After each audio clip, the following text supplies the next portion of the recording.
আজকের ভিডিওটি তোমাদের জন্য অনেক বেশি হেল্পফুল হতে চলেছে, কারণ এই ভিডিওর মধ্যে এমন কিছু ইনফরমেশন রয়েছে যেটি তোমাদের লাইফটাকে পুরোপুরিভাবে চেঞ্জ করে দিতে পারে। এই তথ্যগুলি তোমাদেরকে এর আগে কেউই দেয়নি। প্রথমেই তোমাদেরকে আমি এমন একটা গাছের সাথে পরিচয় করাবো যেটি কাটলে মানুষের রক্তের মধ্যে লাল রক্ত বের হয়, যেটির নাম হলো ড্রাগন ব্লাড ট্রি। আর এই গাছটি ইয়ামিন দেশের সকলটা শহরে পাওয়া যায়। গাছটিকে দেখতে প্রতি বছর শত শত মানুষ যায় ওই শহরে। আর এই সকল প্রত্যেকটা গাছের বয়স 650 থেকে 700 বছর হবে বলে মনে করা হয়। এরপর রয়েছে আইস ক্যাপ বা আইসল্যান্ড। আপনি কি কখনো বরফের গুহা দেখেছেন?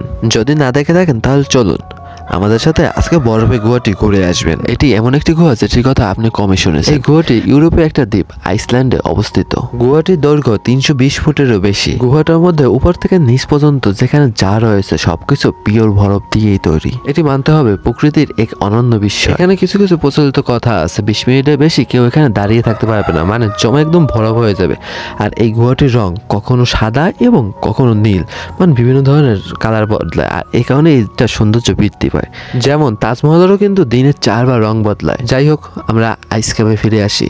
প্রতি বছর হাজার হাজার পর্যটক যায় আইসল্যান্ডে শুধুমাত্র এই আইস ক্যাপটি ঘোরার জন্য। তারপরে অবস্থানটিতে আছে টার্কোয়াইজ আইস লেক। আর এই লেকটি হলো পৃথিবীর প্রাচীনতম স্বাদুপানি লেকগুলোর মধ্যে একটি। এই লেকটার পানি যখন শীতকালে বরফ হয়ে যায় তখন এই বরফটা এতটা পরিমাণে বেশি স্বচ্ছ থাকে যে 130 ফুট অব্দ নিচে দেখা যায় শুধুমাত্র চোখেই। আর এটি দেখার জন্য এই জায়গায় হাজার হাজার পর্যটক যায় প্রতি বছর। তারপরে অবস্থানটিতে রয়েছে তেয়ানজি মাউন্টেন। তিনিও একটি প্রাকৃতিক ঐতিহ্য রয়েছে, যেটাকে সারা বিশ্বের মানুষ সান অফ হেভেন বা তেয়ানজি মাউন্টেন নামে চিনে। এটা কারণ হলো এই মাউন্টেনগুলো দেখার পরে আপনি একবারের জন্য হলেও চলে যাবেন অন্য একটা জগতে। আর এখানে অসংখ্য উঁচু উঁচু মার্বেলের পাহাড় রয়েছে। এখানে সর্বোচ্চ পর্বতশৃঙ্গের উচ্চতা সমুদ্রপৃষ্ঠ থেকে 1062 কিলোমিটার।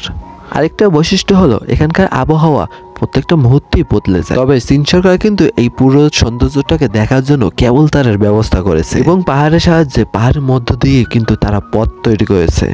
তারপর আমাদের সর্বশেষ রয়েছে ডোর টু হেলথ, মানে জাহান নামের দরজা। তো তুমি স্থানে দারভাজা গ্রামে অবস্থিত। এটি একটি 230 ফুটের গর্ত, যেখানে 1971 সাল থেকে প্রাকৃতিকভাবেই আগুন জ্বলছে।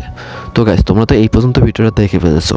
তো যারা আমার চ্যানেলটাকে সাবস্ক্রাইব করো না, অবশ্যই সাবস্ক্রাইব করবে। আর তোমরা যদি এই ইনফরমেশনটা জানো তাহলে মনে করবে যে আগে থাকতে এই ভিডিওটা দেখছো। তো ভিডিওটা লাইক দাও যে পরবর্তীতে এই ভিডিওটা যদি তোমাদের সামনে আসে তাহলে তোমরা বুঝতে পারো। মূল টপিকে আসি। 1971 সালে সোভিয়েত ইউনিয়নের বিজ্ঞানীরা তেল এবং গ্যাসের সন্ধানে এই জায়গায় আসে এবং দারভাজা গ্রামের এই স্থানটাকে তারা বেছে নিয়েছিল।